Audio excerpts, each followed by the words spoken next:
selalu berusaha menyimpan sesuatu yang bisa membawa manfaat, baik untuk dirinya, untuk anak cucunya, maupun untuk keluarganya, untuk masa kini dan masa depannya. Kadang simpanan itu berbentuk uang, kadang berupa tanah, lain saat berbentuk pabrik, dan lain sebagainya. Sementara masa depan yang paling pasti adalah akhirat.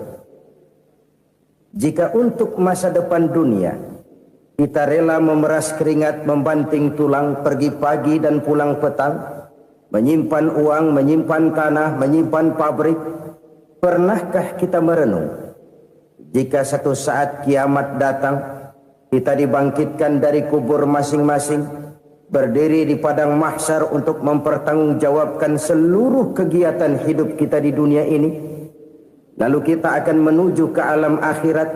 Sudahkah kita mempunyai simpanan untuk akhirat kita? Pada pertemuan kali ini saya ingin menyampaikan sebuah hadis di mana Rasulullah sallallahu alaihi wasallam bersabda, "Arba'un min kanzil jannah." Simpanan sorga ada 4 macam. Yang pertama, ikhfa'us sadaqah, menyembunyikan sedekah. Saudara-saudara kaum muslimin, sebagaimana yang kita maklum bahwa Allah Subhanahu wa taala melebihkan sebagian rezeki dari kita terhadap yang lain. Ada yang kaya, ada yang setengah kaya, ada yang miskin, ada yang setengah miskin, dan selanjutnya. Ada yang gajinya kecil tapi penghasilannya gede. Ada yang penghasilannya gede tapi nggak punya gaji. Ada juga yang memang gajinya gede dan penghasilannya gede. Kelebihan rezeki merupakan sunnatullah dan tidak harus membuat kita merasa lebih dari yang lain. Bahkan sebaliknya, kelebihan itu harus membuat kita ringan tangan untuk menolong mereka yang memang memerlukan pertolongan. Kalau saudara diberikan ilmu, maka pertanyaan akhirat cuma satu: ilmumu kau amalkan untuk apa? Kalau saudara diberikan umur yang panjang, pengadilan akhirat juga bertanya satu: umurmu kau habiskan di mana? Tapi kalau saudara diberikan harta, pengadilan akhirat akan bertanya 2: hartamu kau dapat dari mana? Kau belanjakan kemana? Dari mananya ditanya dan kemananya juga ditanya.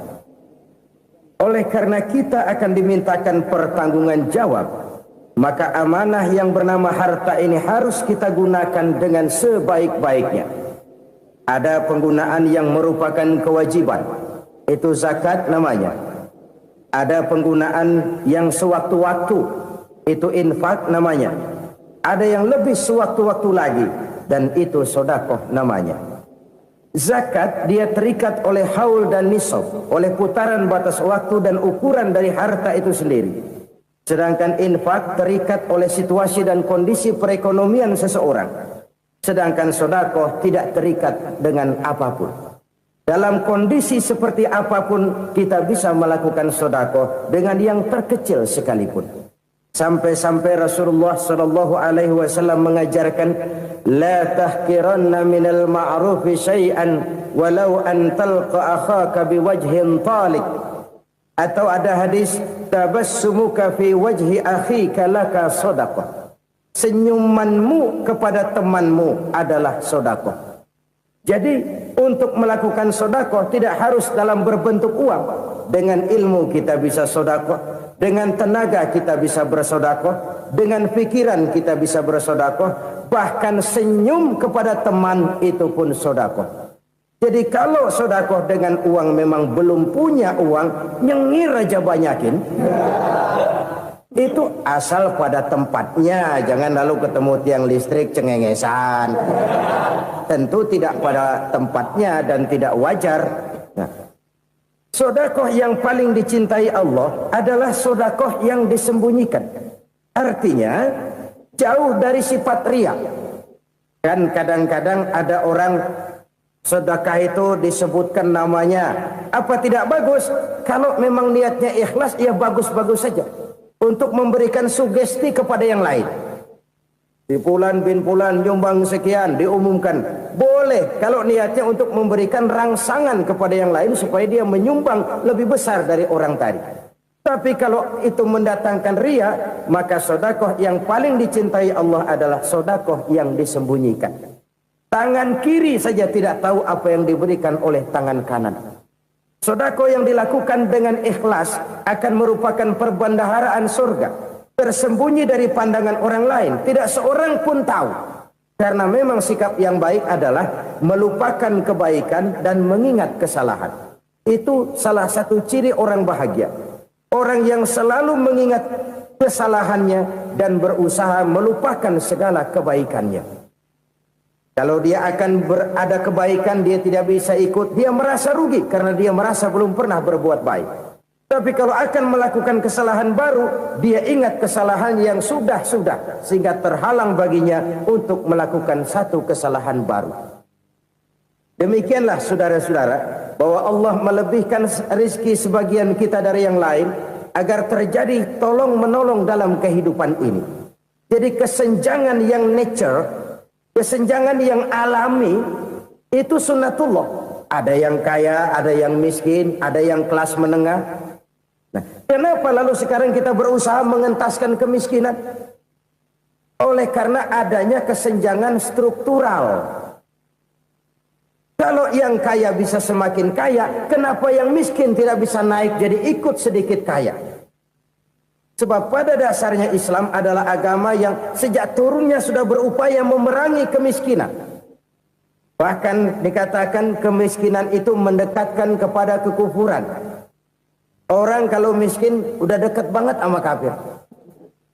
Gampang menjadi kafir.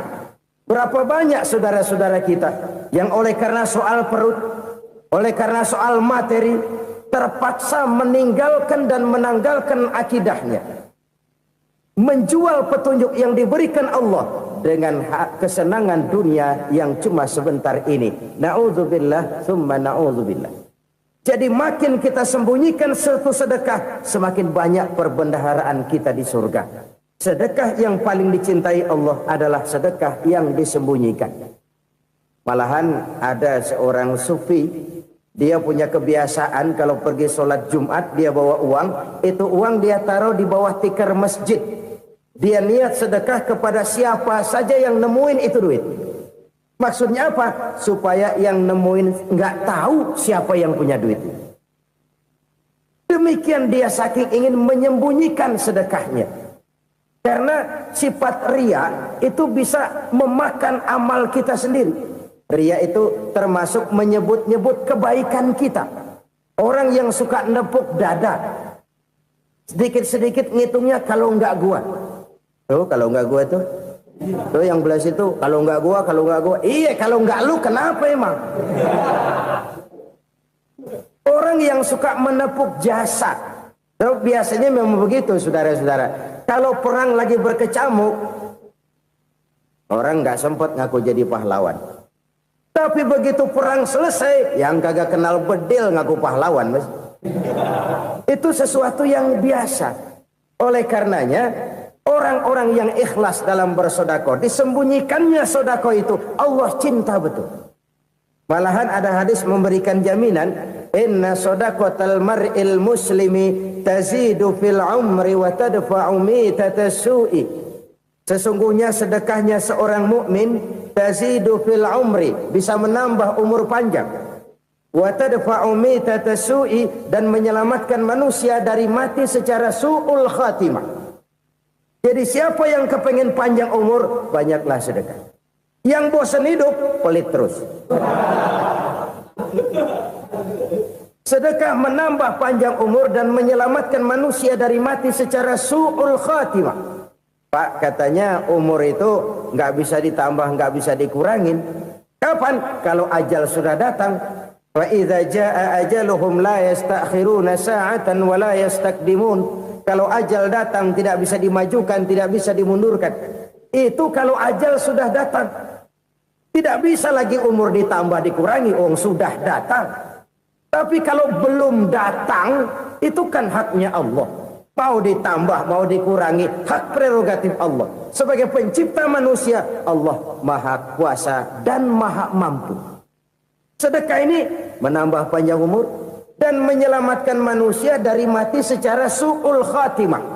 Orang mati kan sama ya, kondisinya mati, nggak nafas. Tapi hakikat mati kan lain-lain. Ada yang mati itu husnul khatimah, baik akhirnya. Misalnya lagi ngaji mati, lagi sholat mati, lagi sedekah mati. Ini yang dinamakan dengan husnul khatimah, baik di akhirnya. Sebaliknya ada yang su'ul khatimah, jelek di akhirnya. Ini yang jadi catatan akhir. Lagi nyekek botol, mampus. Lagi banting kartu, modar. Su'ul khatimah, jelek pada akhirnya. Sedekah menyelamatkan manusia dari mati secara su'ul khatimah. Dan kita semua kepengen mendapat husnul khatimah, jauh dari su'ul khatimah. Oleh sebab itu yang bisa menyelamatkan kita dari penyakit itu antara lain adalah sedekah yang disembunyikan, yang dikerjakan dengan ikhlas karena Allah. Tidak karena kepengen dipuji orang, tidak karena ingin dikatakan orang pemurah, sebab orang dermawan itu orang yang memberi tanpa harus diminta. Kalau masih harus diminta, ya belum dermawan namanya, masih harus diminta. Kalau nggak diminta ya tulus, lolos, polos. Saudara-saudara kaum muslimin rahimakumullah. Harta adalah amanat dan akan kita pertanggungjawabkan. Allah melebihkan rizki sebagian kita dari yang lain agar kita saling tolong menolong, bantu membantu. Nabi janjikan siapa yang meringankan beban saudaranya muslim di dunia, Allah akan meringankan bebannya di akhirat nanti. Sebuah jaminan dari baginda Nabi. Si orang yang kita bantu barangkali tidak bisa membalas, Allah yang akan membalas lewat jalan lain yang tidak pernah kita sangka-sangka. Ada orang tanya, Pak, ini ada orang nyumbang masjid sambil marah-marah, bagaimana? Saya bilang sumbangannya aja ambil, marahnya jangan. Marahnya jangan diambil, itu urusan dia. Saudara-saudara kaum muslimin rahimakumullah. Umat Islam ini kan umat yang punya potensi besar. Kadang kita merenung, kenapa kadang-kadang pembangunan masjid kok lambat sekali? Kalau hotel hari ini peletakan pertama, bulan depan peresmian. Supermarket hari ini peletakan batu pertama, minggu depan peresmian. Tapi kalau sudah yang namanya masjid, kadang-kadang peletakan batu pertama sekaligus jadi batu terakhir. 3 tahun, 4 tahun, campur nebar jalak di jalanan, duit dijaring kayak ikan sepat. Apa tidak ada orang Islam yang kaya? Banyak. Apa tidak ada pengusaha muslim yang jadi konglomerat? Ada. Lalu yang belum banyak itu yang komit terhadap nilai-nilai agamanya. Akhirnya kita jatuh jadi umat yang lemah. Belum ada pengusaha konglomerat muslim buka pabrik supermi cap bedug misalnya umpamanya atau pabrik kecap cap sorban supaya identitas keislamannya sedikit kelihatan. Kita jatuh jadi umat yang lemah karena potensi tidak terinventarisir dengan baik. Kita ini ibarat kompor yang cuma matengin nasi orang lain. Potensi kita dimanfaatkan oleh orang lain. Ukhuwah Islamiyah kita baru terbatas kepada silaturahmi. Ukhuwah di bidang ekonomi kita lemah, ukhuwah di bidang kebudayaan kita lemah, apalagi ukhuwah di bidang politik kita lebih rapuh lagi. Padahal ukhuwah itu adalah totalitas kehidupan manusia, menyangkut ipolek sosbud, memerlukan nilai-nilai ukhuwah. Jadi oleh karena itu mari kita menyadari di dalam harta kita, walaupun kita yang cari, pergi pagi, pulang sore, peras keringat, banting tulang, di sana ada harta anak yatim. Di sana ada hak masjid. Di sana ada hak pesantren, di sana ada hak jihad. Berbahagialah seseorang apabila dia oleh Allah dijadikan keran. Keran itu menyimpan air, tapi tidak untuk dirinya, tapi disalurkannya kepada mereka yang memang memerlukannya. Saudara-saudara kaum muslimin rahimakumullah, ini yang pertama. Jadi perbendaharaan surga adalah menyembunyikan sedekah. Orang lain nggak tahu, kita pun nggak pernah ngitung-ngitung. Kita anggap lewat begitu saja, padahal itu deposit akhirat. Satu. Yang kedua, perbendaharaan surga itu apa? Wa kitmanul musibah, menyembunyikan kesulitan. Kadang orang takut menghadapi kesulitan. Tapi makin kita merenung, hidup ini kan sebenarnya urusan. Takut sama urusan, ya jangan hidup. Tandanya orang hidup itu kalau punya urusan. Urusan melupakan problem. Problem sering menimbulkan kesulitan. Kesulitan bukan untuk ditakuti, tapi untuk diatasi dan dicarikan jalan keluarnya. Siapa sih orangnya yang nggak pernah sulit-sulit? Makin tinggi status sosialnya, makin gede urusannya.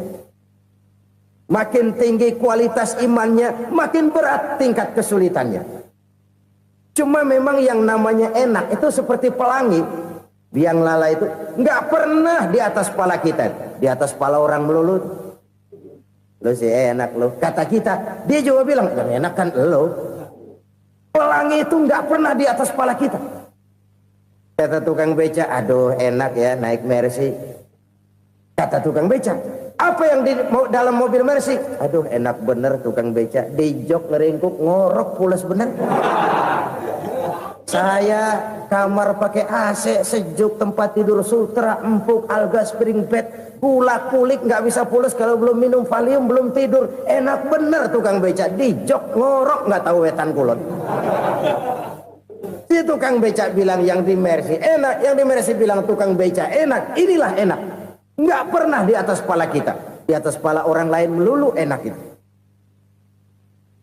Nah, saudara-saudara, yang merupakan perbendaharaan surga itu orang yang bisa menyembunyikan kesulitan, baik pribadi ataupun rumah tangga. Nih terutama rumah tangga yang jadi soalnya. Kadang-kadang kita ini kalau senang, sebaliknya kalau senang kita diam, kalem aja, cuek. Banyak banget duit kita, bawaan diam aja udah. Malah ketemu orang takut. Tapi begitu susah, sekampung tahu. Padahal Nabi mengajarkan perbendaharaan surga itu menyembunyikan musibah, menyembunyikan kesulitan. Kalau enak, cerita sama orang-orang. Kalau nggak enak, rasain sendiri, tekan sendiri, atasin sendiri. Kita kan sebaliknya. Senang kita diam. Asal lagi susah, paling tidak kita nyari teman buat cerita kesusahan. Siapa orangnya yang nggak pernah susah?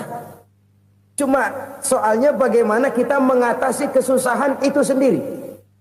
Begitu juga misalnya kalau orang sudah berumah tangga, itu orang tuanya harus menjadi tempat dia cerita yang enak-enak saja. Yang nggak enak rasain berdua, selesaikan berdua, atasin berdua. Jangan dibalik. Asal senang diam, giliran susah saja. Maknya laporan. Terbalik. Bisa menjaga security informasi. Maka nama bayam keluar diam. Malah seluitan. Enak amat lu makan daging ayam. Security informasi. Saudara-saudara kaum muslimin rahimakumullah. Ujian yang terberat itu yang pernah diberikan kepada para nabi, para rasul, para aulia, para ulama. Makin tinggi keimanan, makin berat bentuk kesulitan. Ayo saya kemukakan satu contoh saja. Ada seorang nabi yang kaya, nabi kaya, namanya Nabi Ayub. Iblis kalau orang begini kan keki, ibadahnya rajin, kaya. Nih yang kayak begini susah digodain. Kalau ibadahnya rajin, miskin, kali bisa disogok. Sini imannya mantap, ibadahnya rajin, kaya, nabi lagi. Oh, tapi namanya iblis nggak kurang akal. Laporan, Tuhan, kenapa Les? Ya ini bahasa saya, bahasa Qurannya sih nggak gitu. Itu hambamu yang namanya Ayub, dia rajin ibadah cuma karena dikasih kaya aja. Coba kasih miskin dia, berhenti dia sembahyang. Ah, kamu bisa aja. Saya tahu Ayub itu hambaku yang ikhlas. Saya buktiin Tuhan, silahkan. Dibuktiinlah, iblis turun ke alam ini. Yang mula-mula dia lakukan, dia rusak sawah ladang Nabi Ayub. Dia binasakan binatang ternak Nabi Ayub. Sehingga dalam waktu singkat, jatuhlah Nabi Ayub dari orang paling kaya jadi orang paling miskin. Beliau masih ibadah di mihrab dalam masjid. Datang iblis. Saudara Ayub, ya, lagi ngapain? Ibadah. Nyembah Allah, nyembah Allah. Oh, percuma. Kenapa? Tuhan yang ente sembah nih, dia udah bikin miskin ente. Sawah ladang ente hancur lebur, binatang ternak binasa. Sekarang ente jadi orang paling miskin. Ngapain nyembah Tuhan kayak begitu? Tekor. Udah berhenti dah ibadah, berhenti ibadah. Ini iblis sama Tuhan laporannya lain, yang dikerjakan kepada Nabi Ayub juga lain. Benar begitu iblis kata Nabi Ayub? Iya. Sawah ladang saya habis, buras. Binatang ternak saya binasa, binasa. Saya miskin, bangpak. Apa jawab Nabi Ayub? Bukan innalillahi, ya ini hebat. Alhamdulillahillazi a'tani wa akhza minni. Segala puji bagi Allah yang telah memberikan harta kepada saya dan sekarang mengambilnya lagi. Alhamdulillah. Allah yang ngasih, Allah yang ambil. Itu mah urusan Allah. Iblis cuman ibadah jalan terus, sujud lagi Nabi Ayub. Iblis seleher gondok banget. Dasar Nabi nggak mempan dia apa-apain. Miskin malah alhamdulillah. Allah yang ngasih, Allah yang ngambil. Jadi kalau kita tidak komit, kita tidak terikat kepada kaya, miskin, senang, susah, apa yang bisa bikin kita susah? Jadikan kekayaan, kemiskinan, jadikan senang, susah sebagai anak buah yang bisa kita atur. Jangan kekayaan ngatur kita, jangan kemiskinan ngatur kita. Kita yang harus mengatur mereka. Senang, susah, kaya, miskin, bahagia, sengsara, jadikan itu anak buah yang bisa kita atur. Kalau sekarang kita kaya, lain saat boleh jadi kita miskin, semiskin-miskinnya. Allah yang ngasih, Allah yang ngambil. Tenaga mana yang bisa menghalangi? Ibadah jalan terus. Iblis makin gondok. Dasar Nabi loh. Akhirnya apa? Nabi Ayub dikerjain, diberikan penyakit. Demikian fatal penyakitnya. Bayangin, udah miskin sakit.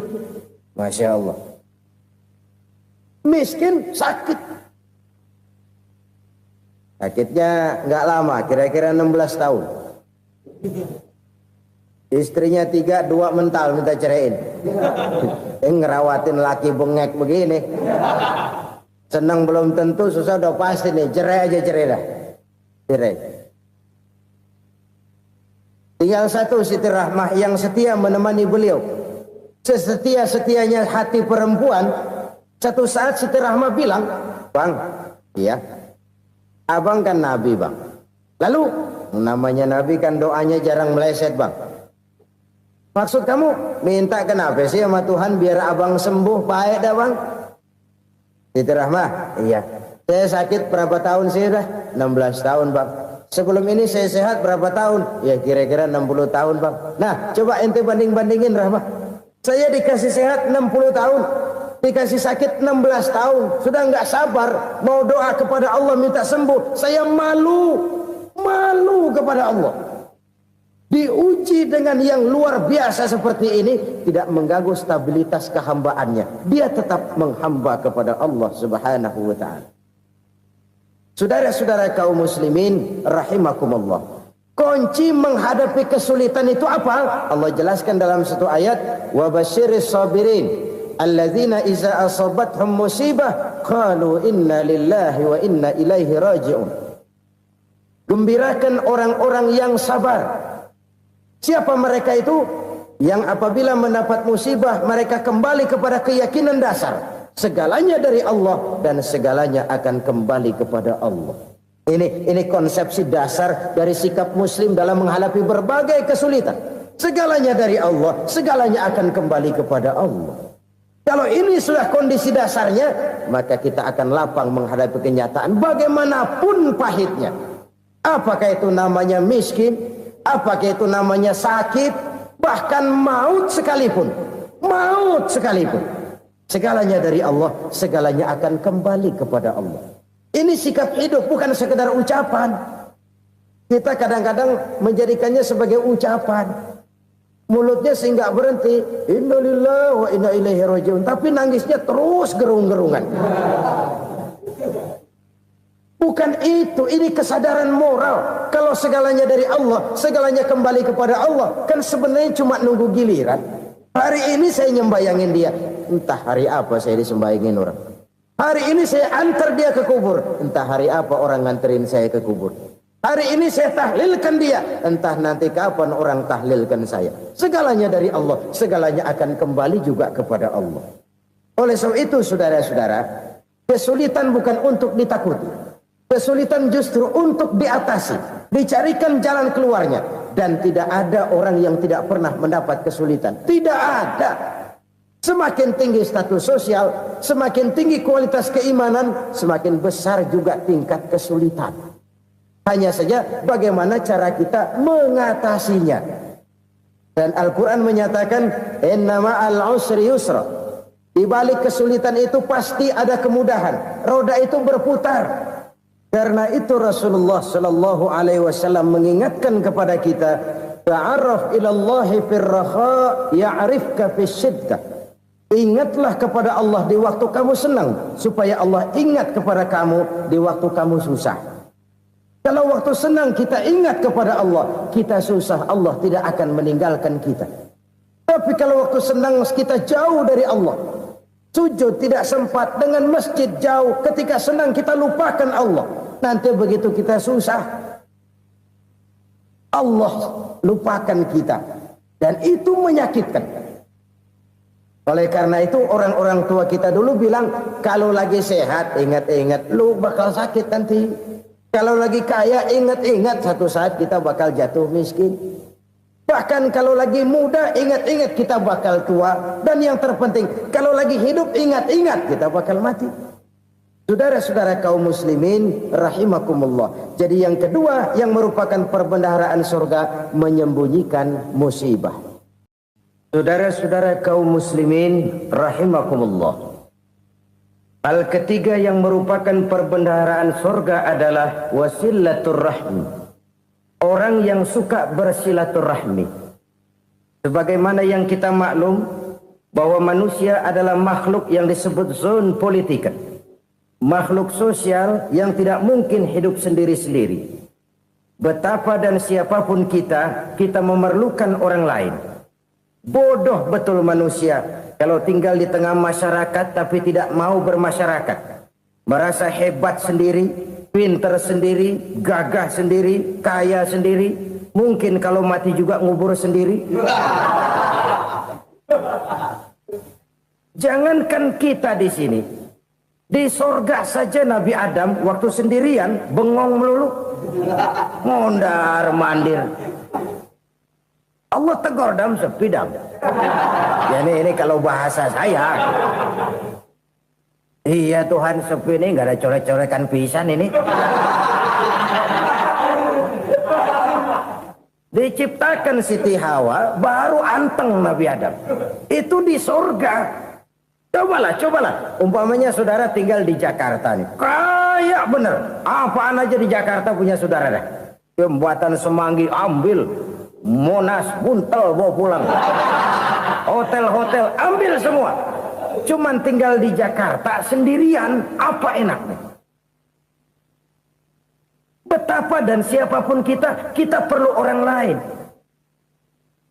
Tidak ada seorang pun yang bisa memenuhi kebutuhan hidupnya secara sendiri-sendiri. Nah, Islam telah menyelamatkan manusia dari ras diskriminasi. Mengikat manusia dengan persaudaraan yang berlandaskan kepada akidah. Karena itu dianjurkan bersilaturahmi. Bahkan Nabi menyatakan, man arada ayyubsata lahu fi rizqihi wa yunsa'a fi atharihi falyasil rahimah. Siapa yang kepengen diluaskan rezekinya dan dipanjangkan usianya, banyaklah ia bersilaturahmi. Siapa yang kepengen dimudahkan rezekinya, hendaknya ia banyak bersilaturahmi. Kalau banyak teman, kesulitan kan paling tidak ada tempat cerita. Udah susah, sendirian kita pikirin diri, nggak ada tempat tukar pikiran. Cepet banget sama bengek. Dilawan sendiri. Nah, secara makro kita bisa berkata, tidak mungkin ada kemenangan kalau tidak ada kekuatan. Tidak ada kekuatan kalau tidak ada kesatuan dan persatuan. Tidak mungkin ada kesatuan dan persatuan tanpa semangat silaturahmi. Kalau umat Islam mau menang, dia harus kuat. Kalau umat Islam mau kuat, dia harus bersatu. Kalau umat Islam mau bersatu, dia harus membudayakan silaturahmi ini. Bahkan sampai-sampai kata Nabi, kalau bisa cari nilai tambah. Apa? Silman qata'ak. Bersilaturahmilah kau kepada orang yang marah denganmu. Masya Allah, indahnya ajaran agama kita. Orang yang marah pun kepada kita, kata Nabi, kalau bisa bersilaturahmilah kepadanya, kepada orang yang marah itu. Di situ nilai tambah. Cuman jujur nih hadis, ngucapinnya gampang, ngamalinnya yang berat banget. Orang marah sama kita, kita disuruh silaturahmi. Ada apa malu? Lu marah, ada gua marahan lagi. Tunggu pikirin. Saudara-saudara kaum muslimin rahimakumullah. Tapi ini yang diajarkan, bahkan ini yang dicontohkan oleh baginda Rasul. Bagaimana begitu mudah, misalnya satu saat Abu Jahal ini ngatur strategi bagaimana bikin Muhammad celaka. Dia gali lubang di depan tempat tidurnya. Dia tutupin daun korma. Terus dia panggil seseorang, ke sini.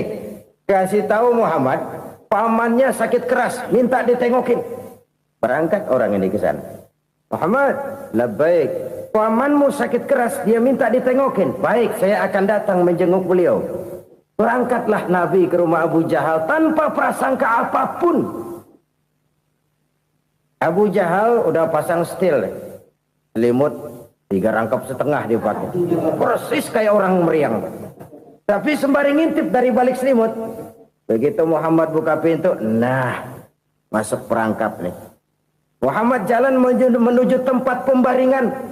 Makin lama makin dekat, makin lama makin dekat, makin dekat ke lubang yang dipasang oleh Abu Jahal itu. Dalam hati Abu Jahal, terus dah jatuh, mampus dah lo ini. Mampus lo hari ini nih. Apa yang terjadi? Malaikat Jibril datang. Muhammad, pamanmu cuma pura-pura sakit. Di depan tempat tidurnya ada lubang perangkap supaya kamu jatuh ke situ.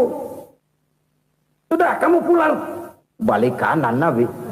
Sudah hampir jatuh ke lubang, balik kanan, pulang. Bayangin kecewanya Abu Jahal. Muhammad dikit lagi, Muhammad dikit lagi. Enggak paman, saya pulang aja. Emosi bangun dari tempat tidur, enggak sadar kalau lagi pura-pura sakit. Lompat ngejar Nabi, dia lupa dengan lubang yang dia gali. Usrak, nyemplung sendiri ke dalam lubang.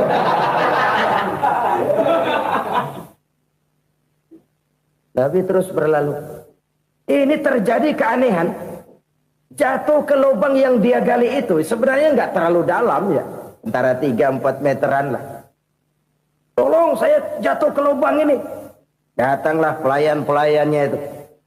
Angkat saya dari sini. Oh, yang ngulurin tambang. Satu gulung, belum juga nyampe itu tambang. Kurang, beli lagi ke warung. Sambung, ulur lagi, nggak juga bisa sampai. Wah, ini kerjaan Muhammad ini. Tolong, siapa salah seorang kamu ke rumah Muhammad, kasih tahu encangnya kecebur. Minta ditolongin. Sampaikan kepada Rasul. Kenapa? Pamanmu jatuh ke lubang, Muhammad minta tolong diangkatin. Tambang udah nyambung-nyambung nggak nyampe juga. Ya, nanti saya datang, saya tolong. Coba. Nyata-nyata orang berniat jahat mau mencelakakan dia. Datang dia menolong.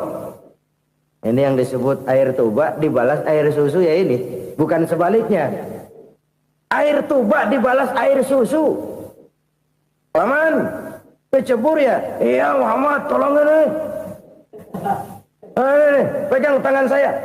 Nabi ulurkan tangannya. Nyampe. Dipegang oleh Abu Jahal. Diangkat ke atas. Sampai atas. Apa kata Abu Jahal? Sihirmu memang hebat Muhammad. Udah ditolongin dikata sihir. Yang enak kita kemplang kan itu orang begitu. Urusan apa? Tapi inilah akhlak. Kalau bisa kamu bersilaturahmilah dengan orang yang marah kepadamu sekalipun. Orang marah kita tetap baik. So, kalau kita berbuat baik sama orang yang memang baik, rasanya sih biasa-biasa aja. Orang baik kita baik lagi, ya draw aja, belum ada nilai tambah di situ. Baru ada nilai tambah kalau kita bisa berbuat baik kepada orang yang nyakitin kita. Itu namanya kita setingkat di atas dia. Dia sakitin kita, kita berbuat baik sama dia. Dia pelit sama kita, kita baik sama dia. Dia marahin kita, kita deketin dia. Di situ kita punya nilai tambah.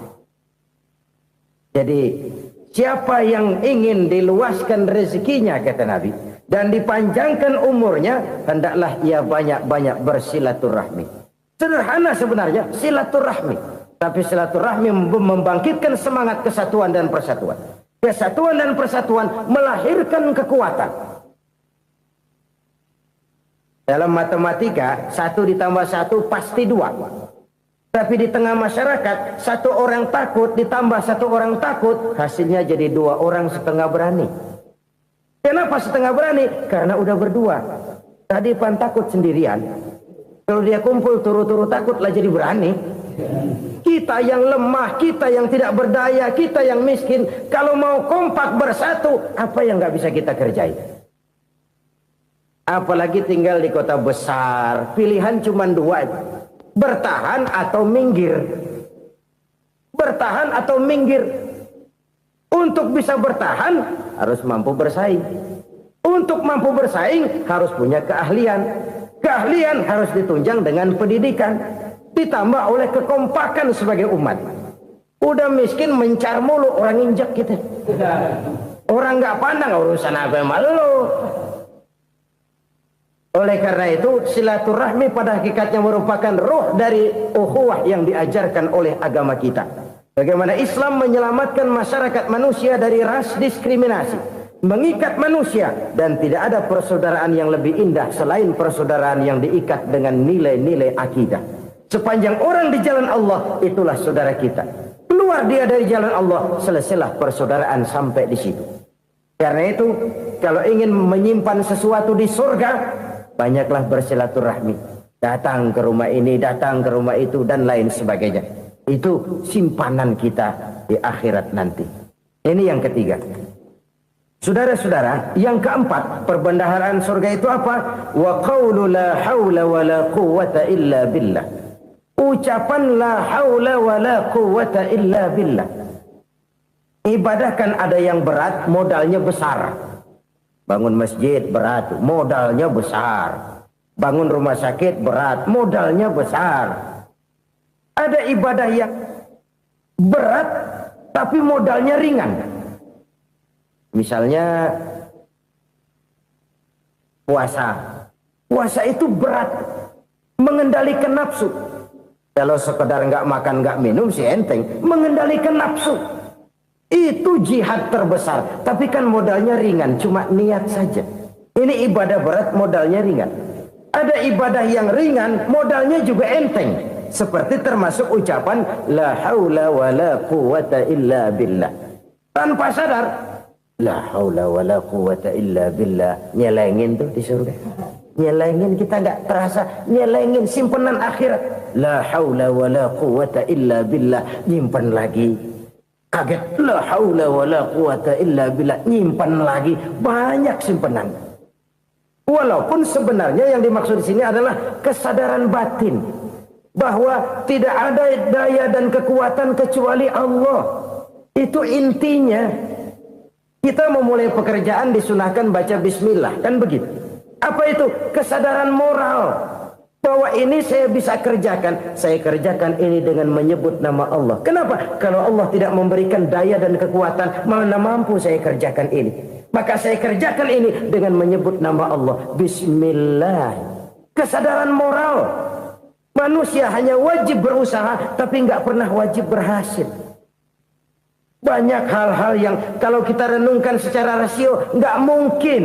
Tapi jadi kenyataan. La haula wa la quwata illa billah. Tidak ada daya dan kekuatan kecuali bagi Allah semata-mata. Kesadaran moral akan kelemahan dan keterbatasan makhluk bernama manusia. Kadang kita kagum dengan otak, tapi kita sering lupa sama yang bikin otak. Padahal bagaimanapun hebatnya otak, yang bikin otak pasti lebih hebat dari otak. Nggak percaya, silahkan otak-otakan. Inilah kecenderungan. Kita kagum dengan pesawat-pesawat mutakhir, bukan main besi gede banget terbang itu. Alangkah hebatnya. Lalu apa yang bikin otak tidak lebih hebat dari itu semua? Kita puji laut. Apa yang bikin laut tidak lebih hebat dari laut itu? La haula wa la quwata illa billah. Tidak ada daya dan kekuatan kecuali Allah. Apa yang bisa kita lakukan kalau tidak karena daya dan kemampuan yang diberikan oleh Allah kepada kita? Lahirlah sikap tawadu, rendah hati, tidak melonjak menjadi angkuh dan sombong, sadar akan kelemahan dan keterbatasan diri sebagai makhluk yang diciptakan oleh Allah Subhanahu wa taala. Jadi satu sisi ini ucapan yang berpahala, la haula, jadi wiridan. Pada sisi lain ini kesadaran moral, sikap mental, kesadaran batin bahwa yang punya daya dan kekuatan itu cuma Allah. Kita nggak pantas untuk sombong, sebab sombong itu pakaiannya Allah. Kita nggak sedang pakai pakaian Allah, kegedean. Dan makin kita renungi, makin terbentur.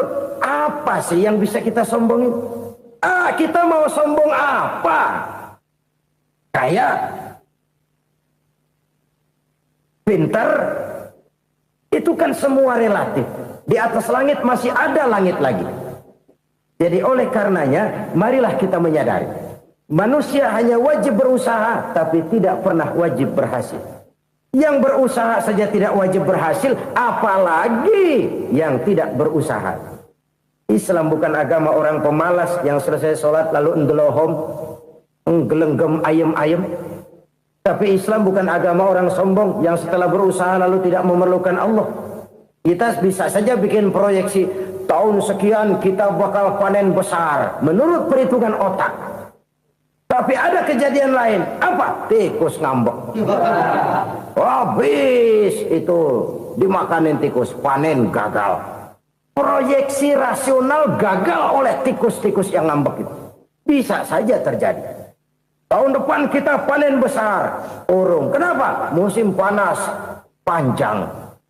Dan sekarang ini koran-koran bikin berita musim mengalami penyelewengan. Bukan cuma manusia yang nyeleweng sekarang. Musim pakai nyeleweng. Mestinya kan musim hujan udah selesai, masih hujan-hujan juga. Musim. Nah sekarang kita boleh bikin proyeksi, kita bakal panen besar. Tahu-tahu musim panas panjang, sawah retak, air kering. Cari teknokrat yang paling botak, suruh pendekin tuh musim panas. La haula wa la quwata illa billah. Inilah kesadaran moral. Saudara, saya teringat satu saat ada seorang konglomerat. Umurnya ya kira-kira 70-an. Suatu saat dia ditanya oleh wartawan, "Pak, umur Bapak berapa sih?" "Ya paling 10 tahun." 10 tahun? 10 tahun? Anak Bapak berapa orang? Satu saja? Satu. Harta Bapak berapa? Ya paling-paling bangsa 7 juta kali. 7 juta? Iya. Pak, kenapa Bapak bohongi saya? Bapak punya buku biografi. Koran-koran, majalah-majalah banyak memuat cerita riwayat hidup Bapak. Saya tahu umur Bapak 70. Kenapa bilang cuma 7 tahun? Saya tahu anak Bapak 8. Kenapa cuma bilang 1? Saya tahu harta bapak miliaran, mungkin triliunan, pabrik di mana-mana, bank di mana-mana. Kenapa bilang uang bapak cuma 7 juta? Nah, kata si konglomerat tadi, kamu benar nak, kamu benar. Umur saya kalau jumlahnya memang 70 nak. Cuman ingat-ingat saya, baru 7 tahun terakhir ini saya sujud. Baru 7 tahun terakhir ini saya berusaha dekat dengan Allah. Saya laksanakan perintahnya, saya jauhi larangannya. 7 tahun inilah rasanya yang ada nilainya di hadapan Allah. Yang 63 tahun matong, kelabu, kelem umur gue. Habis untuk maksiat, untuk munkarat. Maka ketika ditanya tadi, umur saya 7 tahun itu. Oh begitu Pak. Oh iya. Lalu anak Pak. Anak bapak kan 8. Kenapa bilang cuma 1? Nah, kalau jumlah hitungannya memang anak saya 8. Tapi dari 8 orang ini rasanya cuma 1 nih. Yang bakal jadi buah hati, belahan jantung. Pelanjut cerita, penerus sejarah. Bakal jadi anak soleh yang akan mendoakan saya. Cuma 1 rasanya anak saya ini yang bakal jadi buah hati saya. Besar-besaran saya. Yang akan mendoakan di kubur saya. Yang akan mendoakan di akhirat saya. Yang 7 orang mana, Masya Allah, yang atu tenggeng, yang atu nyekek botol mulu, yang atu nggak karu-karuan. Makanya saya bilang 1 anak saya yang akan bisa mendoakan saya. Oh begitu Pak. Iya. Nah harta Pak, harta bapak kan triliunan, pabrik bapak di mana-mana, uang bapak hampir di tiap bank-bank besar. Kenapa bilang cuma 7 juta? Betul kau nak. Harta saya kalau jumlahnya memang miliaran, triliunan mungkin. Tapi yang saya ingat baru 7 juta tuh yang saya belanjakan di jalan Allah.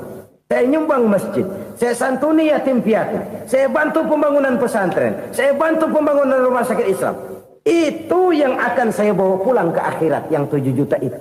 Yang triliunan itu nanti akan diperebutkan oleh anak-anak saya sebagai waris saya. Jadi harta saya 7 juta itu yang bakal nemenin saya di akhirat. Yang akan saya bawa pulang jadi teman saya. Saudara-saudara kaum muslimin, jangan-jangan orang tua itu adalah kita-kita ini. Jangan-jangan kita-kita ini adalah orang tua itu. Jangan-jangan itu potret dari diri kita masing-masing. Dari sekian umur yang diberikan Allah, berapa tahun yang ada nilainya di hadapan Allah? Dari sekian anak-anak yang merupakan amanah, berapa yang akan mendoakan kita sebagai orang tuanya menjadi anak soleh? Dari sekian banyak harta yang diberikan Allah, berapa yang akan kita bawa pulang menghadapnya nanti, yang kita belanjakan di jalan Allah? Ini sebuah potret kehidupan. Karena itu kita kembali kepada la haula wa la quwwata illa billah. Kita wajib berusaha, kita wajib berikhtiar. Selebihnya, segala daya dan kekuatan hanya milik Allah saja semata-mata. Satu kesadaran batin dari setiap pribadi muslim. Setelah ia berusaha dan berikhtiar, ia menyerahkannya kepada Allah Subhanahu wa ta'ala. Jadi, satu sisi ini merupakan wiridan ucapan yang mengandung pahala. Pada sisi lain, ini merupakan sikap batin dari seorang muslim di dalam ia menghadapi realitas kehidupan ini. Saudara-saudara kaum muslimin, rahimakumullah. Kalau ini kita jadikan satu basis kehidupan, maka ini akan menyelamatkan manusia dari kemungkinan tergelincir menjadi orang yang lupa diri dan lupa darat. Sebab itu Imamul Ghazali berpesan, Jadidis safinah fa innal bahra amiq wa khuziz zad fa inna safara ba'id wa khaffifil hamla fa innal hamla sadid. Perbarui selalu kapalmu karena lautan sangat dalam. Bawa bekal yang banyak karena perjalanan ini sangat jauh. Ringankan beban karena kebanyakan beban akan menyakitkan. Alangkah indah kalimat ini, alangkah dalam makna yang terkandung di sana. Perbarui selalu kapalmu karena lautan sangat dalam. Apa artinya ini? Jaga mentalmu baik-baik. Pelihara imanmu baik-baik karena hidup penuh cobaan seperti lautan. Kita kalau berlayar di lautan kan kadang-kadang tenang, angin bertiup sepoi-sepoi basah. Jika malam datang bintang gemintang bertabur menghias cakrawala. Rembulan memantulkan sinarnya dengan indah. Dalam keadaan begitu berlayar enak. Tapi lain saat ombak menggunung, halilintar menyambar, angin topan bertiup. Berapa banyak sudah saudara-saudara kita yang tenggelam di lautan dunia tanpa sadar bahwa dia belum sampai kepada pantai yang akan dituju. Berapa banyak sudah saudara-saudara kita yang tenggelam di lautan dunia ini tanpa sempat bangkit lagi. Dia menyangka sudah sampai kepada tujuannya. Hati-hati kapal jangan sampai bocor karena lautan sangat dalam. Iman ini jaga baik-baik karena hidup penuh dengan ujian. Wa khuzizat fa inna safara ba'id. Bawa bekal yang banyak karena perjalanan sangat jauh. Saudara mau ke Bandung, bawa duit. Saudara mau ke Surabaya, banyakan lagi duitnya. Saudara mau ke Mekah, gepokan, iketan tuh duit nggak lembaran lagi. Makin jauh perjalanan, makin banyak bekal yang harus kita bawa. Kalau saudara dari Jakarta mau ke Surabaya, kagak bawa duit berangkat juga, itu sih bukan berani namanya, nekat. Sampai Surabaya belum tentu, sengsara di jalan udah pasti. Kenapa? Nggak bawa bekal berangkat. Sama juga kita nih, misalnya belum sempat sembahyang, mati. Waduh, berani banget orang. Belum punya bekal, mati. Sengsara di jalan. Atau bekal tidak cukup. Dari Jakarta saudara mau ke Surabaya, bawa duit 500 perak. Paling jauh Cikampek nyampenya itu. Paling jauh itu. Antara jauhnya perjalanan dengan bekal yang saudara bawa tidak seimbang. Hidup ini perjalanan panjang. A walking tour.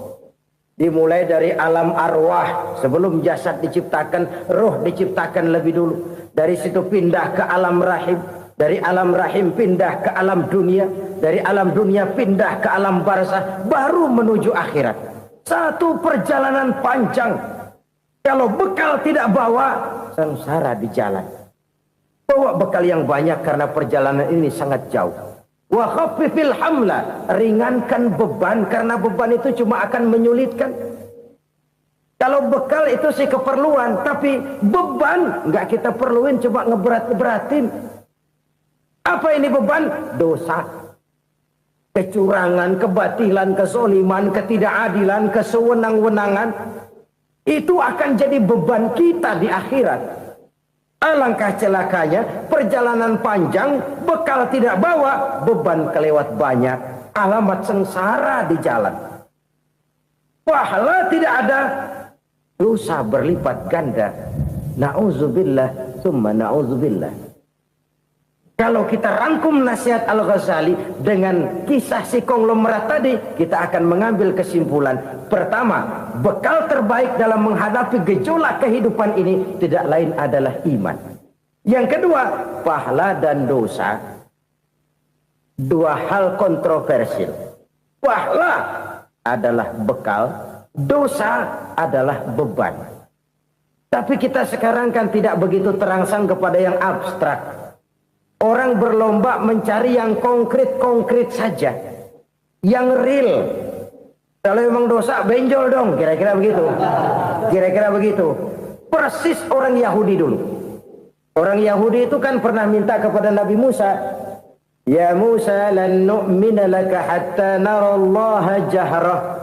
Musa, kami nggak bakal mau beriman kepada Allah kalau belum kami lihat Allah ada nongkrong di depan kami. Kalau memang Tuhan ada, taruh dong di depan kami. Mau yang konkret-konkret saja. Kalau memang dosa, benjol dong. Kalau memang pahala, berasa dong. Orang terangsang kepada yang real, yang konkret-konkret saja. Karena itu, untuk mengejar dosa, orang mau bayar. Tapi untuk mengejar pahala, walaupun tidak bayar, orang segan. Ini yang dikatakan oleh Nabi, kamu mengharapkan ke surga, tapi kamu berat melaksanakan sesuatu yang bisa membawa kamu ke surga. Kamu ingin jauh dari neraka, tapi tiap saat kamu lakukan perbuatan-perbuatan yang justru menjerumuskan kamu ke neraka. Idda'aitum an-najata minan nar wa ramaitum fiha anfusakum. Kamu ingin selamat dari neraka, tapi kamu lemparkan diri kamu ke neraka. Kamu ingin masuk surga, tapi berat sekali kamu melakukan perbuatan-perbuatan yang bisa menyampaikan kamu di surga. Saudara-saudara kaum muslimin rahimakumullah. Jadi hal keempat yang merupakan perbendaharaan surga adalah la haula wa la quwwata illa billah. Satu sisi ini merupakan ucapan yang memperberat timbangan akhirat. Pada sisi lain ini merupakan sikap hidup seorang muslim. Kesadaran batin yang sangat dalam bahwa tidak ada daya dan kekuatan kecuali Allah. Dan itu kita simbolkan pada saat memulai pekerjaan dengan bismillah, dengan menyebut nama Allah. Satu kesadaran moral, saya hanya bisa melakukan ini karena diberikan daya dan kekuatan oleh Allah. Lahirlah sikap tawadu, rendah hati, tidak melonjak menjadi angkuh dan sombong. Saudara-saudara, sampai sini dulu jumpa kita kali ini. Semoga 4 perbendaharaan surga ini dapat kita lakukan, yang kelak akan merupakan bekal kita di kemudian hari nanti. Amin ya rabbal alamin. Bapak-bapak, ibu-ibu, saudara-saudara kaum muslimin rahimakumullah. Di dalam kehidupan kita sebagai seorang muslim, minimal 5 kali dalam sehari semalam kita mendengar seruan untuk mendirikan solat yang disebut azan. Ada kalimat menarik di dalam kalimat azan itu, yakni seruan hayya 'alal falah, marilah menuju kepada keberuntungan, marilah meraih kemenangan. Seruan ini adalah kecenderungan dari setiap manusia, apapun warna kulitnya. Artinya, setiap orang dalam hidup selalu ingin meraih dan mencari kemenangan. Kemenangan akan melahirkan kepuasan batin, dan kepuasan batin memberikan kebahagiaan. Sedangkan kekalahan melahirkan penderitaan batin, dan penderitaan batin menjerumuskan seseorang di dalam berbagai bentuk kerugian. Jikalau inilah seruan azan, maka masalahnya ialah apa yang menyebabkan kita meraih kemenangan. Al-Quranul Karim memberikan tuntunan dan ajaran kepada kita bahwa orang-orang yang memperoleh kemenangan itu tidak lain adalah orang-orang yang bertakwa. Hanyalah mereka yang bertakwa kepada Allah Subhanahu wa ta'ala pada akhirnya akan tampil sebagai pemenang. Lalu siapa orang yang bertakwa itu? Dijelaskan dalam awal-awal Al-Baqarah, orang yang bertakwa yang akan meraih kemenangan. Pertama, allazina yu'minuna bil ghaib, yaitu orang-orang yang beriman kepada yang gaib. Percaya bahwa ada alam yang gaib, alam yang abstrak, alam yang tidak bisa dijangkau oleh salah satu daripada panca indera kita. Mereka percaya dan beriman kepada adanya malaikat, beriman kepada adanya iblis dan jin, beriman kepada adanya alam kubur, beriman kepada adanya alam mahsyar, beriman kepada adanya alam akhirat, beriman kepada adanya surga dan neraka. Beriman bukan cuma sekedar beriman dalam ucapan bibir saja, tetapi beriman yang nilai iman itu mampu mewarnai gerak dan gaya hidupnya. Iman yang meresap sampai ke tulang sumsum, kemudian memberikan dampak positif di dalam kehidupan manusia. Alam, kita tahu, adalah sesuatu yang selain Allah, dan Allah bukanlah alam. Apapun namanya selain daripada Allah, itu adalah alam. Alam pada hakikatnya terbagi menjadi 2. Ada alam syahadah, alam nyata, alam konkret, alam yang bisa dijangkau oleh salah satu indera kita. Kemudian ada alam ghaib, alam yang tidak bisa dijangkau oleh panca indera kita, alam metafisika, alam abstrak, alam yang wajib kita imani keberadaannya. Kita percaya bahwa malaikat itu ada, Kita percaya kepada jin, bahwa jin itu ada. Kita percaya kepada adanya iblis dan setan. Bukan percaya kepada iblis dan setannya, percaya bahwa iblis dan setan itu ada. Itu termasuk salah satu daripada sifat orang yang bertakwa kepada Allah. Saudara-saudara kaum muslimin rahimakumullah, kecenderungan pembangunan yang lebih bersifat materialistis biasanya menggeser aspek kehidupan rohani. Orang berpikir empiri, dan dalam pola pikir yang demikian maka alam gaib tidak lagi mendapat perhatian. Aspek kehidupan yang bersifat rohaniah malah mulai ditinggalkan. Akibatnya terjadilah kepincangan di dalam kehidupan kita. Pernah ada satu pengalaman pribadi dalam perjalanan kembali ke tanah air. Dalam pesawat di sebelah kanan saya duduklah seorang Jerman namanya Heiner Simonsen. Iseng saya ajak kenalan, saya ajak ngobrol, saya tanya dia. Saya bilang, Mas Heiner ini, kalau pesawat yang kita tumpangi ini jatuh ke bawah, kira-kira apa yang bakal terjadi, Mas? Dia bilang, kita semua akan mati. Begitu? Iya. Oke. Apa itu mati? Tanya saya. Dia bilang, untuk tahu apa itu mati, kita harus tahu lebih dahulu apa itu hidup. Saya pikir nih bule bisa ngomong juga. Baiklah kata saya. Apa hidup menurut Anda itu? Oh, hidup itu dia bilang, kalau seluruh anggota badan kita bekerja secara normal, paru-paru memompa darah secara normal, jantung berdetak secara normal, sel-sel tubuh bekerja secara fit, dan organisme tubuh hanya mau bekerja secara normal, dia bilang, kalau kita memberi makan yang cukup, menu yang teratur, dan gizi yang lengkap. Saya bilang, kesimpulannya apa, Ner? Dia jawab, hidup adalah dari tangan ke mulut. Life is from the hand to the mouth, kata dia. Hidup adalah dari tangan ke mulut. Jadi masalah hidup tidak lebih daripada masalah isi perut. Orang pergi pagi, pulang sore, peras keringat, banting tulang, perut yang dibelain. Saya bilang, you are wrong. Sampean salah, Ner. Kamu orang Islam bukan? Bukan. Pantas. Kenapa saya salah? Dia bilang, ya jelas salah. Salahnya di mana? Kamu ini manusia. Kalau hidup cuma dari tangan ke mulut, saya bilang, kambing di kampung saya juga begitu pikirannya, Ner. Itu kambing di kampung saya, asal perutnya kenyang, sudah hidup dia. Perkara besok bagaimana, lusa prospeknya macam mana, bulan depan ada apa, kambing nggak pernah mikir. Di kampung saya kambing juga pikirannya begitu. Kamu Kristen ya? Tadinya. Loh kok tadinya, lalu apa sekarang kamu ini? Dia bilang, sekarang saya netral.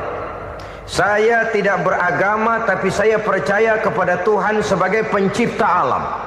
Saya ingat benar dia bilang, I haven't any religious, but I believe to God as the creator of the world. Kenapa bisa netral begitu, Ner? Habis saya bingung katanya. Islam bilang Islam baik, Kristen bilang Kristen baik, Hindu Buddha bilang Hindu Buddha baik, semua agama baik. Saya netral sekalian, nggak beragama. Yang penting saya percaya kepada Tuhan. Saya bilang, Ner, kamu ini kayak orang mau beli celana, lalu bingung. Yang satu bilang Levi's bagus, yang satu bilang Blue Jean hebat, yang satu bilang Wool England hebat. Celana ini hebat, celana itu bagus, celana ini hebat. Semua celana bagus, kamu bingung. Akhirnya netral, tidak pakai celana. Itu juga salah. Saya pikir-pikir, kemudian saya melihat bahwa dua pola berpikir Heiner ini nampaknya sudah mulai menggejala di lingkungan masyarakat bangsa kita. Disadari atau tidak, secara jujur kita harus berkata, dua pola pemikiran Heiner ini mulai berkembang di tengah masyarakat bangsa kita. Pertama, pola pikir materialisme. Hidup adalah dari tangan ke mulut. Masalah hidup tidak lebih masalah isi perut. Itu yang perlu dibela, dan disitulah arti kehidupan. Pergi pagi, pulang sore, peras keringat, banting tulang untuk mempertahankan perut. Kalau sudah kemari cara orang berpikir, maka buat apa percaya kepada yang gaib? Untuk apa sholat? Untuk apa puasa? Untuk apa zakat? Untuk apa menghadiri majelis taklim? Tanpa kepercayaan kepada yang gaib, hidup berjalan menurut alur empiris dan materialis. Kalau sudah ke sana cara orang berpikir, biasanya orang lalu cenderung menghalalkan segala cara. Hanyalah orang yang percaya bahwa akhirat ada. Hanyalah orang yang percaya bahwa alam kubur itu ada. Hanyalah orang yang percaya bahwa malaikat itu ada, hidupnya akan lebih terarah dan terkendali. Karena kepercayaan kepada yang gaib, yang merupakan fase daripada kehidupan setelah hidup yang sekarang ini, mewarnai gerak pribadi seseorang di dalam dia melakukan kegiatan hidupnya.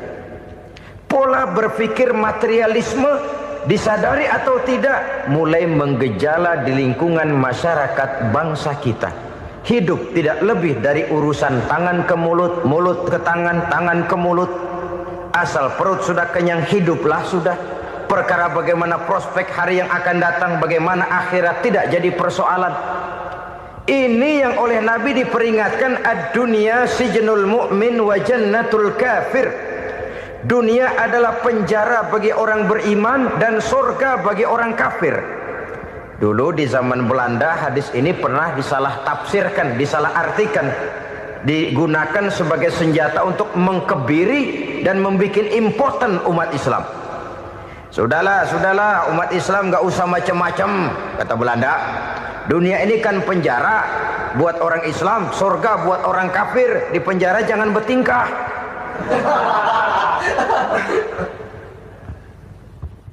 Pengertiannya tidak begitu. Dunia adalah penjara bagi orang mukmin. Artinya dalam kehidupan dunia seorang mukmin tidak bebas memperturutkan hawa nafsunya. Di penjara hawa nafsunya. Sebaliknya, surga bagi orang-orang kafir. Buat orang kafir, surgalah dunia ini. Mereka bebas memperturutkan hawa nafsunya. Dilarang tidak terlarang, dicegah pun tidak tercegah. Mereka hidup menurut alur bisikan nafsu mereka sendiri. Kemudian bila ajal datang, maut merenggut nyawa, selesailah surganya sampai di situ. Maka bagi orang-orang yang tidak percaya kepada adanya akhirat, kepada adanya alam gaib, surganya sebatas umurnya. Sekali lagi, surganya sebatas umurnya. Bila umur selesai, ajal pun datang merenggut nyawa, selesailah sudah surganya sampai di situ. Alangkah pendeknya perjalanan orang-orang yang tidak percaya kepada alam gaib ini. Bagi kita mukmin, jikalau kita mampu memenjarakan hawa nafsu, kita bisa bahagia di dunia ini. Dan Islam memang tidak menyuruh kita sengsara di dunia. Raih dunia, kejar dunia, gapai dunia sebagai alat untuk mencapai kebahagiaan di akhirat nanti. Hidup adalah satu perjalanan panjang yang terbentang sejak kita terlahir dari alam rahim sampai kepada alam akhirat nanti. Andai kata kita gagal meraih kebahagiaan di dunia, toh kita masih punya akhirat. Tapi jangan jadi dalil yang melemahkan semangat. Biarin dah kita di dunia kebelangsak, yang penting akhirat. Akhirnya dunia benar-benar kebelangsak. Bagaimana dunia ini bisa kita raih, dan bagaimana meraih dunia untuk menunjang kepentingan akhirat nanti. Yang kedua, dari pikiran Heiner yang saya lihat menggejala di lingkungan masyarakat bangsa kita, timbulnya manusia-manusia netral. Seolah-olah Tuhan yes, agama no. Sama Tuhan percaya, agama ogah. Tuhan ngangguk, giliran agama godeng. Padahal hampir dalam setiap ayat dalam Quran, kata-kata amanu biasanya bergandeng dengan wa amilus shalihat. iman dan amal soleh. Ini sebagai isyarat Tuhan dan agama jangan pernah dipisah-pisah. Apabila kita bertuhan, maka kita harus beragama. Apabila kita beragama, maka agama itu harus bersumberkan dari Tuhan yang kita imani itu. Tidak mungkin kita pisah, Tuhan yes, agama no. Sama Tuhan percaya tapi agama bikin sendiri. Sembayangnya cukup bengong 2 jam madep ngulon.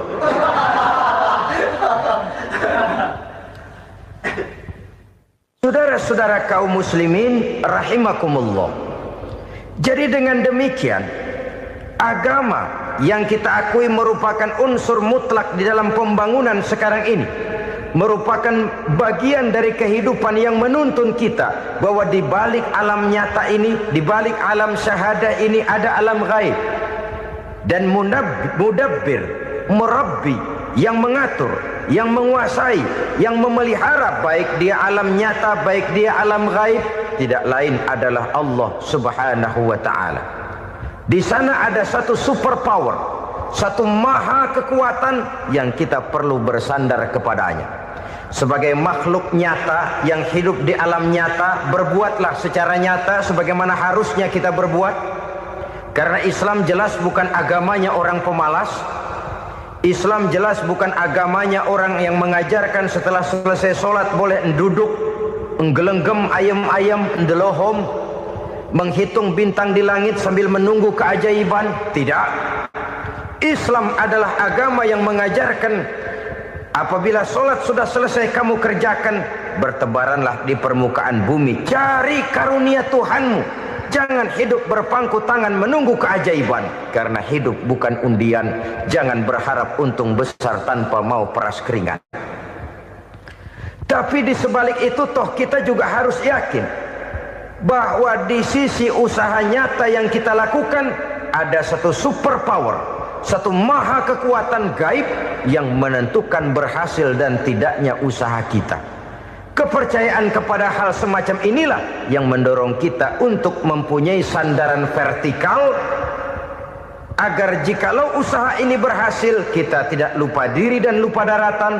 Jikalau usaha ini gagal kita tidak putus asa dan buruk sangka, tidak cupik pandangan dan sempit hati, tapi mampu melihat persoalan dengan kacamata putih sambil husnuzon kepada Allah Subhanahu wa ta'ala. Kita percaya malaikat itu ada. Ada yang namanya raqib dan atid, mengawasi gerak hidup kita sampai kepada gerak hati kita. Ini memberikan sugesti agar kita berhati-hati. Tidak sejengkal tanah pun kita bisa berlindung dari pengawasan raqib dan atid. Ada munkar nakir yang akan menyoal kita di alam kubur. Ada malaikat Malik, penjaga neraka. Ada malaikat Ridwan yang menjaga surga.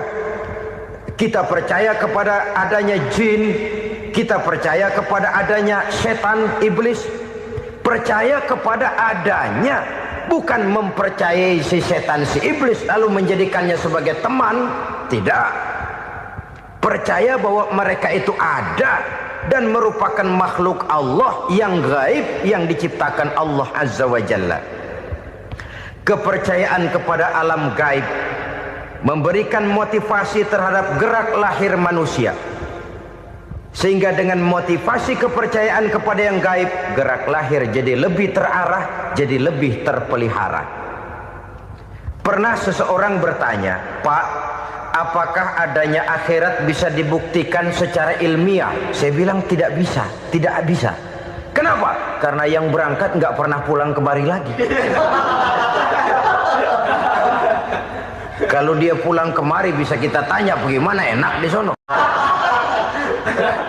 Cuma secara moral saya katakan, lebih beruntung orang yang percaya kepada akhirat daripada yang tidak. Sekarang saudara percaya akhirat ada, lalu saudara baik-baik di dunia, sholat, puasa, zakat, menolong orang lain, menebarkan kebajikan. Saudara mati, andai kata akhirat tidak ada, toh dalam hidup saudara sudah berbuat baik. Paling tidak nama saudara akan dikenang sebagai orang baik. Sebaliknya, saudara percaya, kata saya, bahwa akhirat tidak ada, lalu hidup semau-maunya, tenggelam dalam maksiat dan munkarat, menentang Allah, tidak mau ruku dan sujud. Lalu saudara mati, kemudian akhirat ada, ayo mau apa? Bekal tidak punya. Jadi secara moral lebih beruntung orang yang percaya kepada adanya akhirat daripada yang tidak percaya. Dan itu alam gaib yang tidak bisa dibuktikan secara eksat. Jangankan untuk membuktikan seperti itu, dalam kehidupan sehari-hari saja yang kita rasakan tidak selalu berbentuk toh. Angin, bagaimana sih bentuknya angin? Kita tidak tahu. Merah, buktinya kalau dikerok merah. Yang merah itu kulit, yang kulit kita bukan anginnya. Sakit, rasa sakit itu ada, tapi bagaimana bentuk sakit kita nggak pernah tahu. Kalau kita makan cabai pedas, bagaimana bentuk pedas itu tidak ada, tapi rasa ada. Bentuk pedas hijau, cabainya bukan pedasnya. Tidak semua yang kita rasakan bisa kita gambarkan dalam bentuk yang konkret. Oleh karena itu, sekali lagi bahwa kepercayaan kepada alam yang gaib mampu memberikan satu sugesti yang menata kehidupan seseorang lebih lurus, lebih terarah, dan lebih terkendali. Maka wajar kalau kepercayaan kepada yang gaib mengantarkan seseorang untuk meraih kemenangan. Kenapa? Dia percaya kepada yang gaib, bahwa akhirat ada, bahwa alam kubur ada, bahwa pertanggungan jawab itu ada. Maka dia lalu tidak hidup saenae udele dewe, itu loh. Tidak hidup menurut seleranya sendiri, terarah, teratur. Ini cirinya yang pertama. Orang bertakwa yang akan meraih kemenangan, mereka beriman, mereka percaya kepada yang gaib. Bahkan hal-hal konkret saja selalu berangkat dari yang gaib. Saudara-saudara, para remaja, para pemuda sekarang ini tidak pernah tahu toh siapa yang akan jadi teman hidup saudara. Kita bisa saja ngerancang, mentargetkan, tapi toh akhirnya yang namanya jodoh bukan kekuasaan kita. Rezeki di luar kemampuan kita. Begitu juga ajal. Maut, jodoh, ajal adalah contoh-contoh konkret bahwa pada akhirnya yang gaiblah yang menentukan. Bertahun-tahun ngelancong, emang jodoh seret nggak jadi.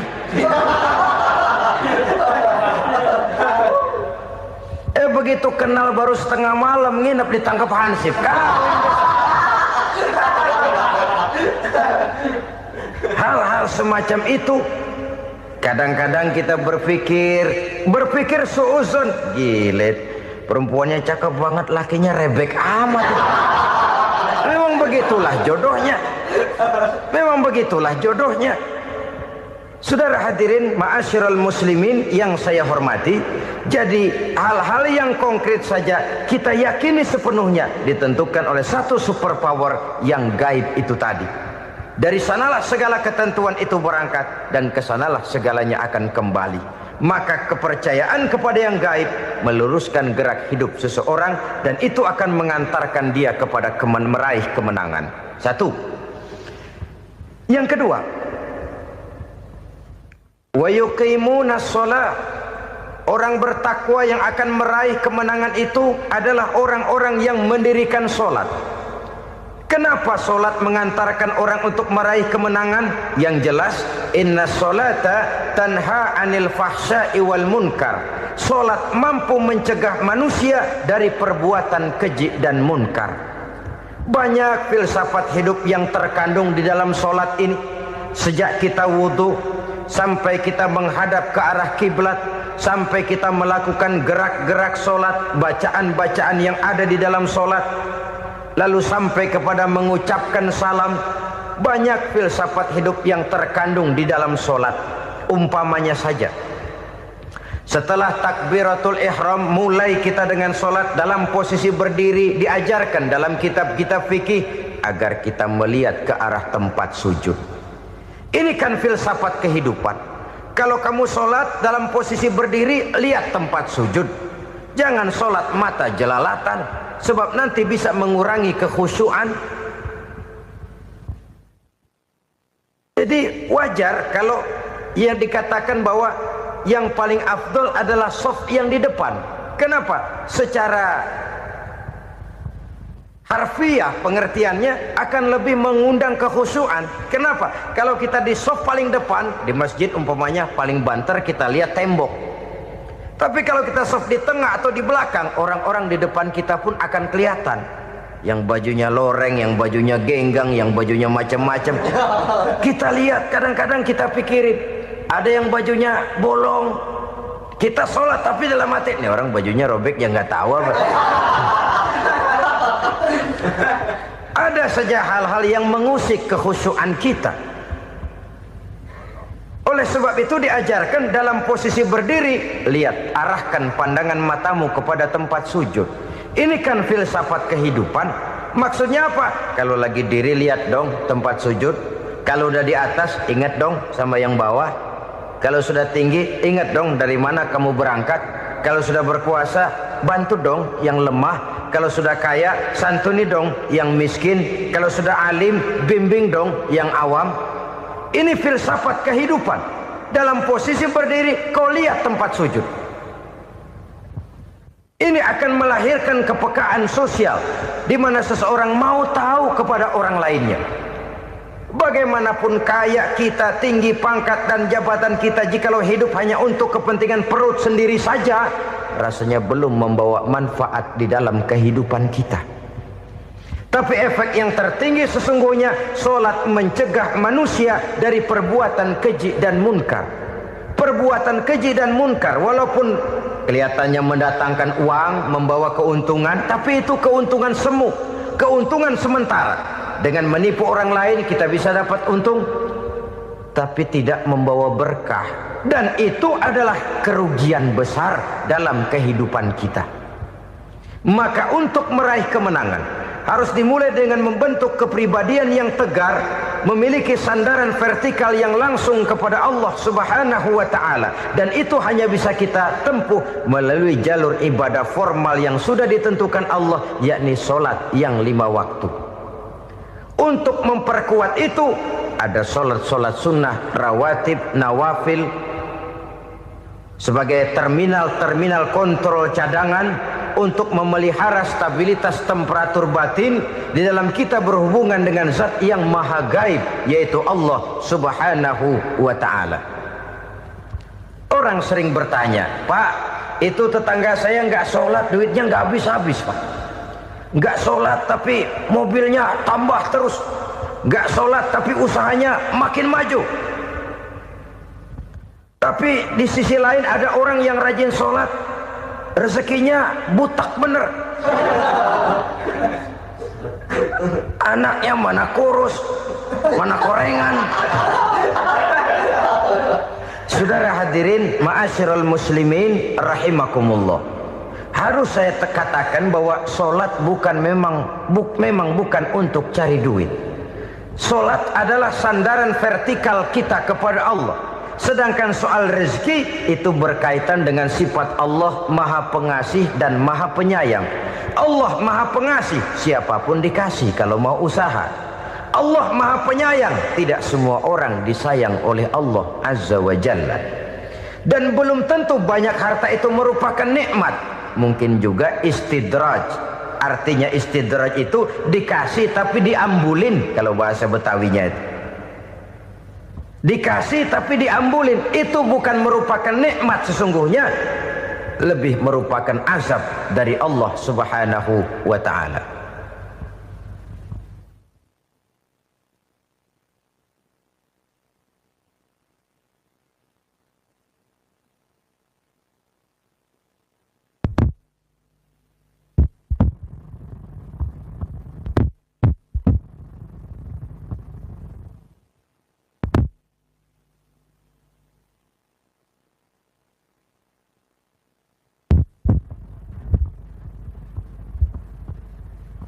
Agama mempunyai sistem sholat, dan kita umat Islam telah dituntun oleh Allah Subhanahu wa ta'ala yang wajibnya 5 kali dalam sehari semalam mendirikan solat, dan itu tentu berada dalam jangkauan kemampuan manusia.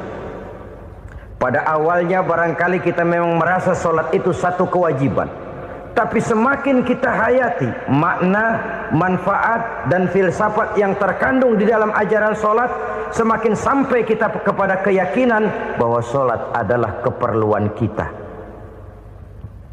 Sehingga pada waktu tertentu dinilai puncaknya, kita tidak lagi akan berkata saya wajib solat, tapi kita akan berkata saya perlu solat.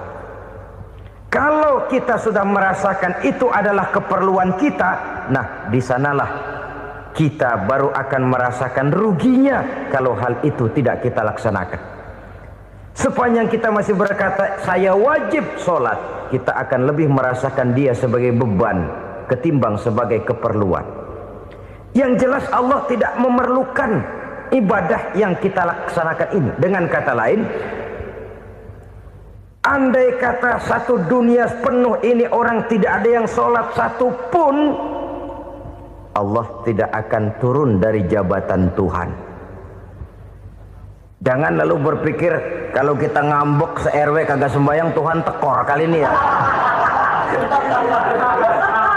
Tentu tidak. Itu perlunya kita, bukan perlunya Allah. Dan pada induknya kita akan berkata saya perlu agama. Kalau secara induk kita sudah memerlukan agama, maka konsep-konsep yang ada di dalam ajaran agama itu pun adalah juga merupakan keperluan kita. Baik dia bernama sholat, baik dia bernama puasa, baik dia bernama zakat, baik dia bernama haji, seluruhnya adalah keperluan kita. Dan sesuatu yang kita perlukan apabila tidak kita laksanakan akan melahirkan kerugian di dalam kehidupan. Jangan heran kalau kita membaca riwayat perjalanan hidup para salafus soleh, orang-orang soleh. Ada yang tahajud sampai 100 rakaat, ada yang sholat malam kakinya sampai bengkak. Kita sekalinya bengkak biri-biri. Ada yang sholat membaca surah dalam Al-Quran sampai khotam Quran. Kok mau? Mereka sudah merasakan itu keperluan. Itu saja soalnya. Satu saat pun jikalau kita merasa bahwa itu keperluan saya, kita pun akan melaksanakan seperti itu. Keperluan saya dalam kehidupan. Inilah yang kedua. Yang ketiga, orang bertakwa yang akan meraih kemenangan itu, wa mimma razaqnahum yunfikun. Mereka membelanjakan sebagian daripada rezeki yang diberikan Allah kepada mereka. Mereka infakkan di jalan Allah. Ada satu dialog menarik. Satu hari seorang anak muda bertemu dengan seorang kakek-kakek yang sudah dikenalnya baik. Bertanyalah anak muda ini, "Kek, umur kakek berapa tahun?" 15 tahun, kata si kakek. "Anak kakek berapa orang?" 1. "Harta kakek berapa banyak?" 15 juta. Si anak muda ini bengong. Lalu protes, "Kok kakek bohongin saya?" "Kenapa?" "Saya tahu umur kakek 70 tahun. Kenapa ngaku 15? Saya tahu anak kakek 5. Kenapa bilang 1? Saya tahu kakek miliuner, miliaran uang kakek. Kenapa ngaku cuma 15 juta? Begini, kata si kakek tadi. Benar, umur saya 70 tahun. Tapi dari umur yang 70 tahun itu baru 15 tahun terakhir ini saya merasakan ibadah kepada Allah. Meninggalkan maksiat, jauh dari segala macam munkarat. Maka yang 15 tahun inilah yang benar-benar saya rasakan sebagai umur saya. Benar anak saya 5, tapi yang 4 susah diatur.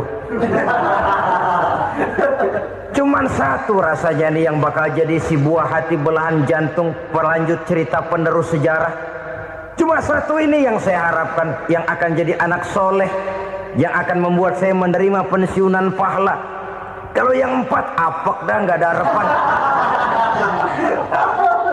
Nah satu nyekek botol mulu. Oh begitu. Iya. Lalu kenapa kakek bilang harta kakek cuma 15 juta padahal saya tahu kakek uangnya miliaran, depositonya banyak? Ya karena 15 juta itulah yang saya ingat yang pernah saya belanjakan di jalan Allah. Saya merasa itulah harta saya yang sebenarnya.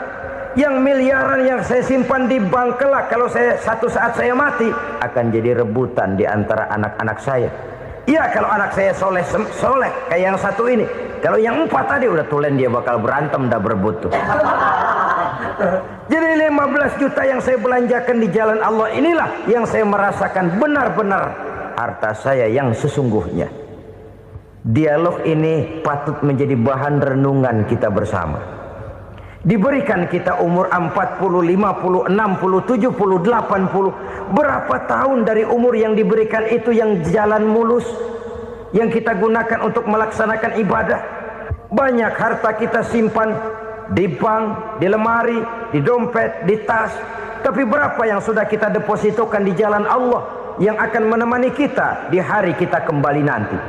Maka orang bertakwa yang akan meraih kemenangan, wa mimma razaqnahum yunfikun, mereka membelanjakan sebagian dari rezeki yang diberikan Allah di jalan Allah Subhanahu wa ta'ala.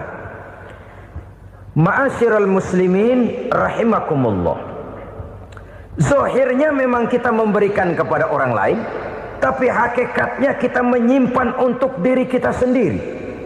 Kita memberikan kepada yatim piatu 25.000. Zahirnya kita memberikan si yatim, hakikatnya kan kita cuma nyimpan. Saya berikan titip kepadamu, ini untuk saya di akhirat. Kau boleh belikan baju, kau boleh belikan untukmu makan, kau boleh bayarkan sekolahmu. Ini untuk saya. Hakikatnya kita nyumbang masjid 1 juta, zahirnya kita berikan kepada panitia masjid, tapi hakikatnya kan cuma titip 1 juta ya untuk saya di alam kubur nanti. Silahkan kau boleh belikan semen, ini uang, belikan besi, belikan pasir. Saya cuma sekedar titip untuk kepentingan saya. Hakikatnya kita cuma sekedar menitip. Sebagaimanapun pada hakikatnya, apapun yang kita miliki dalam kehidupan kan cuma sekedar hak guna pakai, bukan hak milik mutlak. Harta kita, rumah kita, kendaraan kita, kebun kita, pabrik kita, hak guna pakai saja. Hak milik mutlak cuma untuk Allah Subhanahu wa ta'ala.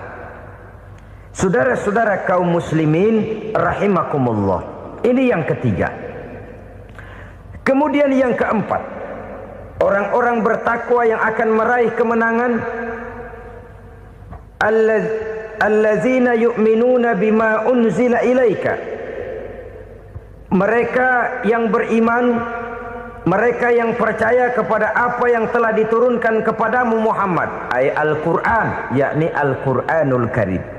Setelah percaya kepada yang gaib, mendirikan solat, kemudian menginfakkan sebagian dari rezeki yang diberikan Allah, mereka juga lalu percaya kepada yang diturunkan terhadap Nabi, yaitu tidak lain Al-Quranul Karim. Sekali lagi di sini, percaya bukan hanya sekedar percaya saja, tetapi percaya lalu menjadikan Al-Quran itu sebagai pedoman hidup. Sebab memang Al-Quran itu adalah GBHM, garis-garis besar haluan muslim. Apa yang harus kita lakukan, apa yang harus tidak kita lakukan, bagaimana mestinya kita bertingkah laku dan berbuat, seluruhnya tercantum di dalam Al-Quranul Karim. Itu sebabnya ketika satu hari Aisyah ditanya bagaimana akhlak Rasul, beliau menjawab, kana Rasulullah sallallahu alaihi wasallam khuluquhul Quran. Akhlak daripada Rasulullah tidak lain adalah Al-Quran. Jawaban simpel ini memberikan gambaran bahwa keseluruhan daripada konsepsi Quran sudah diterjemahkan dalam kehidupan Rasulullah sallallahu alaihi wasallam. Karena kita tahu akhlak adalah keseluruhan dari gerak hidup manusia. Sejak ia berpribadi, berumah tangga, bertetangga, bermasyarakat, sampai kepada berbangsa dan bernegara, Al-Quran tetap memberikan sentuhan nilainya. Oleh karenanya, orang-orang yang bertakwa adalah orang-orang yang menjadikan Al-Quran sebagai pedoman dalam kehidupannya. Dan kita yakini Al-Quran diturunkan kepada Nabi Muhammad bukan merupakan produk Nabi Muhammad. Isi dan redaksinya langsung dari Allah Subhanahu wa ta'ala. Kemudian cirinya yang kelima, orang bertakwa yang akan meraih kemenangan itu, wa ma unzila min qablika. Tidak hanya sekedar percaya kepada yang diturunkan terhadap Nabi Muhammad, yaitu Al-Quran, mereka juga percaya kepada apa yang pernah diturunkan kepada para nabi, kepada para rasul sebelum Nabi Muhammad. Percaya kepada adanya suhuf, percaya kepada adanya Taurat, percaya kepada adanya Injil, percaya bahwa Allah dahulunya sudah menurunkan Taurat kepada Musa, percaya bahwa Allah sudah menurunkan Injil kepada Isa, percaya Injil ada, Taurat ada, diturunkan Allah untuk Isa dan Musa, tetapi tidak wajib mengamalkannya karena kita sudah diberikan Al-Quranul Karim. Ini yang perlu saya garis bawahi. Kita percaya Allah telah menurunkan Injil dahulu kepada Isa. Kita percaya bahwa Allah telah menurunkan Taurat dahulunya kepada Nabi Musa. Kadang-kadang ini dijadikan dalih, dikacaukan pengertiannya. Quran saja mengajarkan bahwa orang yang bertakwa harus percaya kepada Injil, maka pakailah Injil. Apalagi kalau ayat sebelumnya ditilap, dihapus, dihilangkan, Injilnya yang ditekankan, maka akan terjadilah penekanan yang salah arah. Karena salah arah akhirnya bisa merusak dan menghancurkan akidah. Ketika Rasul suatu saat pernah ditanya orang, "Ya Rasul, bagaimana sikap kita sebagai muslim terhadap Injil yang ada sekarang?" Beliau menjawab, "La tukadzibuhu jami'an wa la tusaddiquhu jami'an." Jangan didustakan seluruhnya, jangan juga dibenarkan semuanya. Artinya, ini sudah merupakan gambaran dari Rasul bahwa dalam Injil yang ada sekarang masih ada ajaran-ajaran tauhid yang dibawa oleh Nabi Isa dan diajarkan kepada umatnya. Tapi juga dalam Injil yang sekarang ini sudah terkena intervensi dan investasi manusiawi. Karena itu Rasul menyimpulkan, la tukadzibuhu jami'an wa la tusaddiquhu jami'an. Jangan didustakan semua, jangan dibenarkan seluruhnya. Kita memang percaya Allah telah menurunkan Injil kepada Nabi Isa dulu, tapi kita tidak wajib mengamalkan Injil. Kita percaya Allah telah menurunkan Taurat kepada Nabi Musa, tapi kita tidak wajib mengamalkan kitab ajaran Taurat. Yang wajib kita percayai dan kita amalkan hanyalah Al-Quranul Karim. Kenapa? Oleh karena baik yang ada di dalam Taurat, baik yang ada di dalam Injil, tentu tercakup di dalam Al-Quran sebagai kitab terakhir yang diturunkan oleh Allah Subhanahu wa ta'ala. Dan itu wajar. Kalau seorang pejabat mau mengeluarkan satu keputusan baru, tentu dia harus meninjau keputusan-keputusan lama. Andai kata dianggap tidak berlaku, dianggap tidak relevan lagi, maka keputusan-keputusan lama itu tentu sudah dianggap tidak berlaku. Sebagian daripada aturan-aturan dalam keputusan lama yang masih dianggap relevan tercantum dalam keputusan baru yang wajib diamalkan. Begitulah hubungannya antara Al-Quran, Taurat, Zabur, dan Injil. 4 kitab samawi yang diturunkan Allah masing-masing kepada Zabur untuk Nabi Daud, Taurat untuk Nabi Musa, dan Injil untuk Nabi Isa alaihi wassalatu wassalam. Ketiga-tiga kitab itu kita percayai adanya.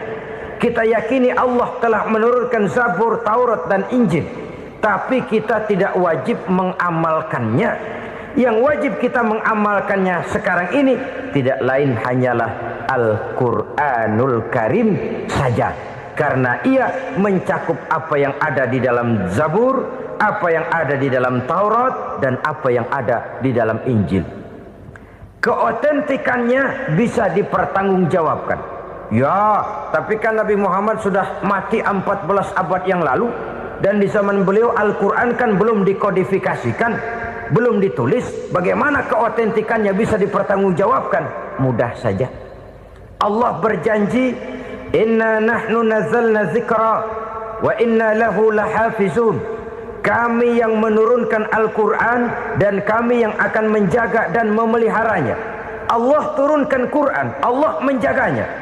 Bagaimana cara Allah menjaga Al-Quran itu?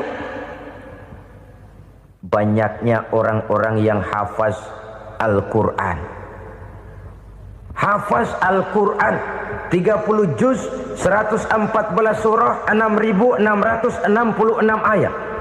Sehingga jangankan satu kata, jangankan satu ayat, satu kalimat saja berubah, sudah akan timbul reaksi dan mudah dimengerti. Kenapa? Banyak orang-orang yang hafaz Al-Quran. Sedangkan pada setiap akhir tahun biasanya malaikat Jibril selalu mengadakan checking terhadap ayat-ayat yang diturunkan pada waktu itu. Di zaman Nabi sendiri sudah ada usaha kodifikasi. Dan yang lebih luar biasa lagi, sampai hari ini tidak seorang pun mampu membuat satu ayat saja semacam Al-Quran. Ke bahasa manapun dia diterjemahkan, naskah aslinya tetap ikut. Rujukan dasarnya tetap ada. Berdasarkan itu, maka tidak mungkin terjadi penyelewengan terhadap atau pemalsuan terhadap ayat-ayat Al-Quranul Karim. Kesuciannya, keotentikannya, kemurniannya bisa dipertanggungjawabkan. Ma'asyiral muslimin rahimakumullah. Oleh karenanya, konsepsi dasar daripada ajaran Islam ini memang tidak lain adalah Al-Quran dan Sunnah. Isi daripada agama Islam yang merupakan iman, Islam dan ihsan, konsepsi dasarnya tidak lain adalah Al-Quran dan Sunnah Rasulullah Sallallahu Alaihi Wasallam. Maka yang kita perlukan sekarang ini adalah terjemahan Al-Quran di dalam kehidupan kita.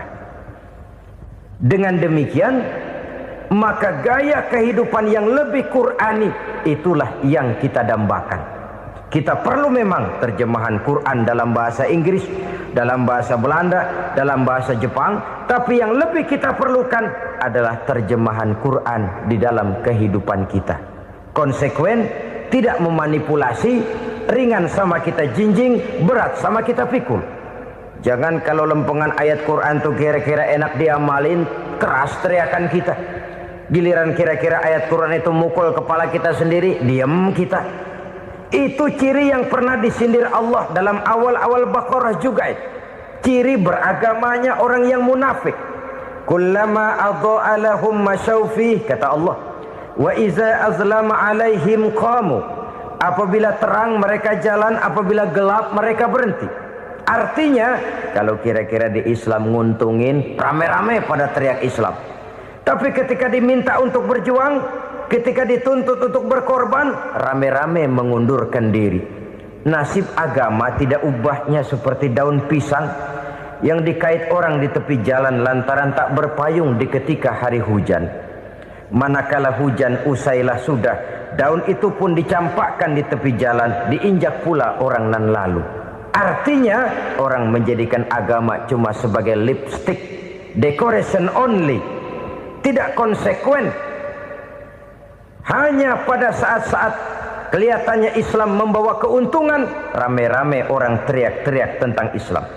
Tapi jikalau diminta berjuang, jikalau dituntut untuk berkorban, biasanya rame-rame juga mengundurkan diri. Jangan heran kalau mayoritas hitungan kita, tapi minoritas peranan kita. Kuantitas kita dalam jumlah, tapi dalam kualitas kita lebih sering jadi penonton daripada jadi pemain. Padahal itu sangat tidak boleh terjadi. Umat Islam di Indonesia harus bangkit. Umat Islam di Indonesia harus sadar akan keberadaannya.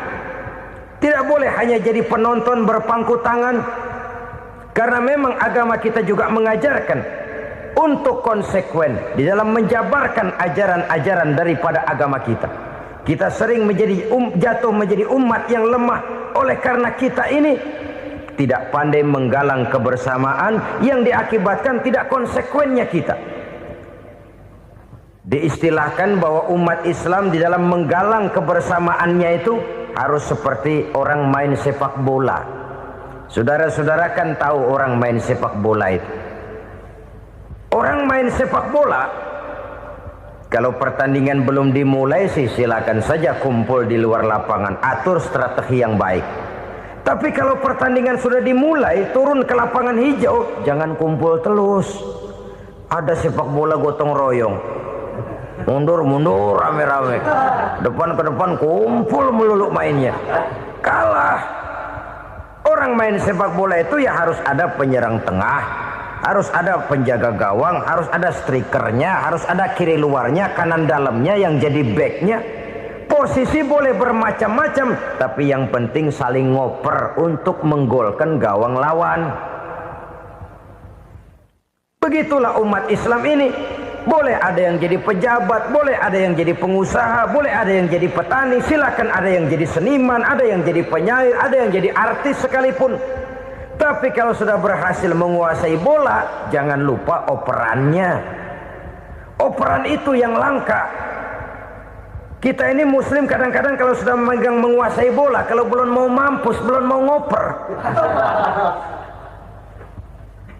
Nanti kalau sudah nggak punya bola, baru mau ngoper.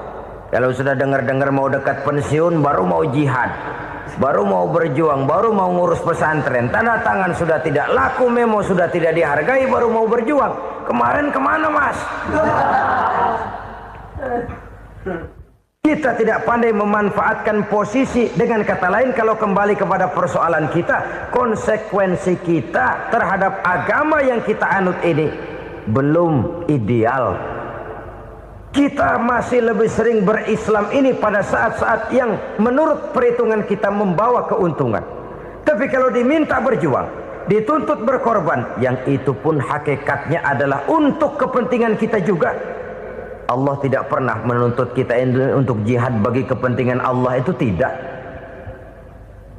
Berjuang menegakkan agama Allah, apakah untuk kepentingan Allah? Tidak. Untuk kepentingan kita. Sebab nilai-nilai jihad itu pada akhirnya akan membawa kita kepada suatu kebahagiaan. Setidaknya kalau tidak di dunia, tentu di akhirat sebagai syahid. Oleh karena itu, pada bagian akhir ini saya ingin mengajak, marilah kita konsekuen. Sekali kita berkitabkan Al-Quranul Karim, mari dia kita jadikan pedoman. Jangan cuma kita jadikan sebagai penghias dinding, pelengkap rumah, bahwa di rumah kita ada Al-Quran, tapi yang baca kecoa. Habis pada bolong tuh Quran. Yang penting kan punya Quran. Ditaruh di pintu rumah. Biar apa? Biar kuntilanak kagak masuk katanya. Ya apa itu nasib Quran, cuma kerjanya jaga pintu, ngusir kuntilanak, ngusir memedi. Bagaimana kita hidup menurut tuntunan Al-Quran? Kadang-kadang tidak pernah menjadi masalah bagi kita. Maka bagaimanakah Al-Quran akan mungkin membawa keberkahan dalam hidup kalau ajarannya kita injak-injak dalam keseharian kita? Mewujudkan gaya hidup yang lebih Qurani, itulah yang akan kita rintis di dalam kehidupan kita. Bertahap, step by step, menurut kemampuan yang ada pada kita. Jika jalan ini tidak bisa kita selesaikan, percayalah akan ada generasi penerus yang akan melanjutkan usaha dan cita-cita mulia itu. Jadi percaya kepada Taurat, percaya kepada Injil, sekadar percaya Allah dahulunya sudah menurunkan itu. Tapi kita tidak wajib mengamalkannya.